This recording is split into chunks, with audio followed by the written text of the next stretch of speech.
नमस्कार विद्यार्थियों, आज हम पाठ 2 पथ मेरा आलोकित कर दो कविता के बारे में देखेंगे। कविता की तरफ आगे बढ़ने से पहले हम द्वारिका प्रसाद माहेश्वरी जी का जीवन परिचय देखेंगे। जैसे कि आपको पंक्ति दिखाई दे रही है, इतने ऊंचे उठो कि जितना उठा गगन है, इतने मौलिक बनो कि जितना स्वयं सृजन है। इनकी कविताएं हमें प्रेरित करती हैं और इनकी अधिकतर कविताएं या जो साहित्य है वो लगभग बाल साहित्य से संबंधित है। द्वारिका प्रसाद माहेश्वरी का जन्म 1 दिसंबर 1916 को रोहता गांव जिला आगरा में हुआ था। आपकी शिक्षा आगरा में ही हुई। इसके बाद शिक्षा विभाग में ही विभिन्न शहरों में सेवाएं दी। 1978 में सेवानिवृत्त होने के बाद अपने पैतृक गांव आ गए। सेवानिवृत्त यानी कि रिटायर हो गए। पैतृक मतलब जो पिताजी का या उनके जो दादाजी का गांव था वहाँ पर वो आ गए। 1981 में आलोक नगर में आकर बस गए। आपका लेखन विद्यार्थी जीवन से ही शुरू हो गया था, लेकिन सेवानिवृत्त होने पर आपने और अधिक साहित्य सृजन किया। बाल साहित्य में आपको विशेष महारत थी। इसी का परिणाम था कि बाल साहित्य के जाने माने लेखक कृष्ण विनायक फड़के ने अपनी अंतिम इच्छा के रूप में अपनी शव यात्रा में द्वारिका प्रसाद माहेश्वरी का बाल गीत हम सब सुमन एक उपवन के गाए जाने की इच्छा जताई थी। द्वारिका प्रसाद माहेश्वरी ने अपनी आत्मकथा सीधी राह चलता रहा अपनी मृत्यु से केवल 2 घंटे पहले ही पूरी की थी।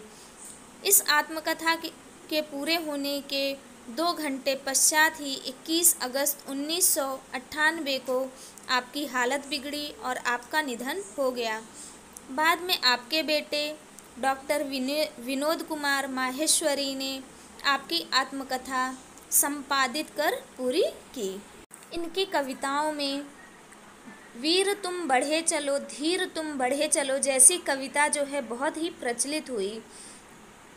तो जैसे कि कविता है हम देख सकते हैं, वीर तुम बढ़े चलो, धीर तुम बढ़े चलो, हाथ में ध्वजा रहे, बाल दल सजा रहे, ध्वज कभी झुके नहीं, दल कभी रुके नहीं, वीर तुम बढ़े चलो, धीर तुम बढ़े चलो।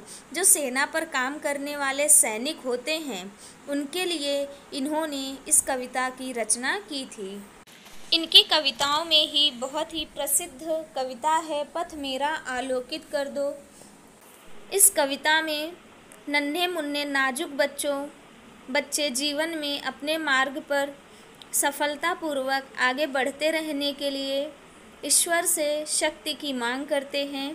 कवि ने यह बात पथिक और चिड़िया के नन्हे बच्चे के माध्यम से कहा है। पथ मेरा आलोकित कर दो, पथ मेरा आलोकित कर दो, नवल प्रात की नवल रश्मि से मेरे उर का तम हर दो, पथ मेरा आलोकित कर दो। पथ का अर्थ जो होता है वो रास्ता होता है। आलोकित का अर्थ यानी कि प्रकाशित करना, नवल यानी कि नया, रात यानी कि सुबह, रश्मि का अर्थ होता है किरण, उर यानी कि हृदय, तम यानी कि अंधकार। अब हम अर्थ देखते हैं। पथ मेरा आलोकित कर दो। इस कविता में छोटा बच्चा जो है ईश्वर से प्रार्थना करते हुए कहता है कि हे ईश्वर, आप मेरे जीवन का मार्ग प्रकाशित कर दें। जैसे सुबह होती है, सुबह की जो नई किरणें होती हैं वो रात के अंधेरे को दूर कर देती हैं। वो कवि कहते हैं कि ठीक वैसे ही हे ईश्वर, आप हमारे हृदय का जो अंधेरा है उसे आप दूर कर दीजिए। मैं नन्हा सा पथिक विश्व के पथ पर चलना सीख रहा हूँ, मैं नन्हा सा विहग विश्व के नभ में उड़ना सीख रहा हूँ। तो हम सबसे पहले शब्दों का अर्थ देखते हैं। पथिक यानी कि राह पर चलने वाला राहगीर, पथ यानी कि रास्ता। विहग का अर्थ होता है पक्षी। नभ यानी कि आकाश या आसमान। कवि कहते हैं कि हे ईश्वर, जैसे छोटा सा बच्चा होता है, उसे चलना नहीं आता है तो वो धीरे धीरे चलना सीखता है, तो ठीक वैसे ही वो मानते हैं कि हम छोटे बच्चों की तरह हैं जो विश्व के रास्ते पर चलना सीख रहे हैं। मैं नन्हा सा विहग विश्व के नभ में उड़ना सीख रहा हूँ।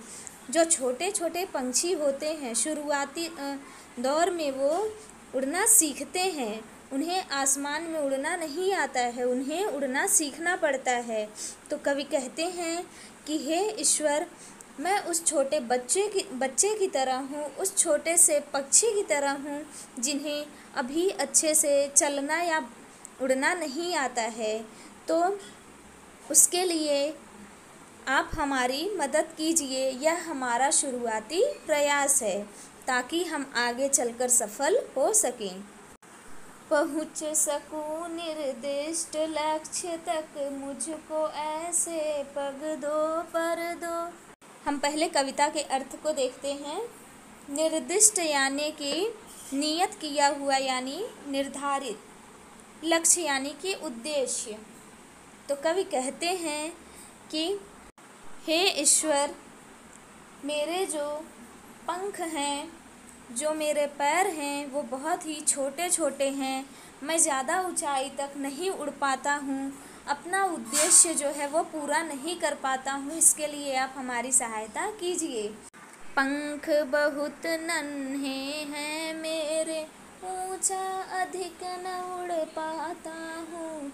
लक्ष्य दूर तक उड़ पाने का प्राप्त नहीं मैं कर पाता हूँ।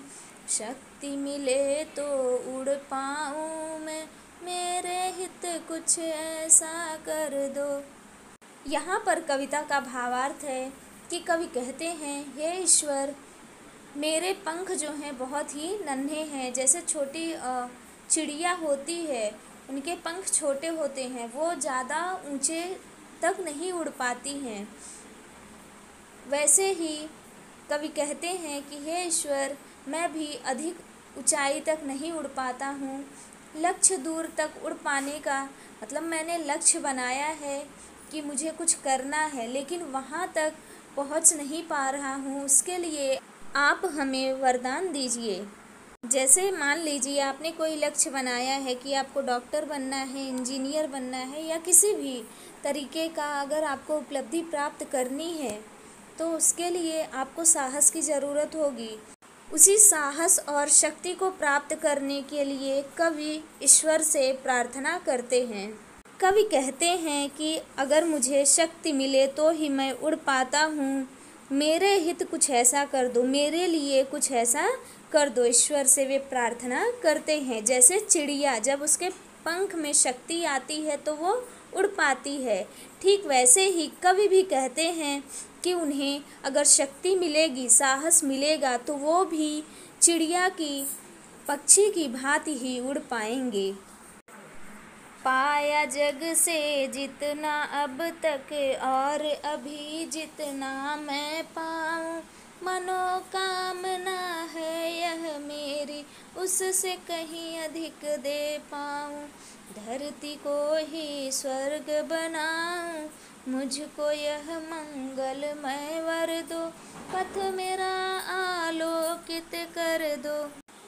कवि कहते हैं कि हे ईश्वर, मेरी यह इच्छा है कि संसार से मैं अभी तक जो भी कुछ प्राप्त कर सका हूँ और भविष्य में मुझे जो कुछ भी प्राप्त होगा उससे कई गुना मैं संसार को दे सकूँ, उनका भला कर सकूँ। जैसे हमें हवा, पानी, भोजन, रहने के लिए सुविधा मिल रही है, ठीक वैसे ही मैं जो संसार में रहने वाले लोग हैं जिनके पास ये सुविधाएं नहीं हैं, उन्हें मैं ये सभी सुविधाएं दे सकूं, ऐसी कवि की मनोकामना है। मनोकामना का अर्थ होता है मन की इच्छा। अब हम कविता की अंतिम पंक्ति को देखेंगे। कवि ऐसा वरदान मांगते हैं कि वे धरती को ही स्वर्ग बना सके। धरती पर जितने भी लोग हैं उनके मन में किसी भी प्रकार की बुराई ना रहे।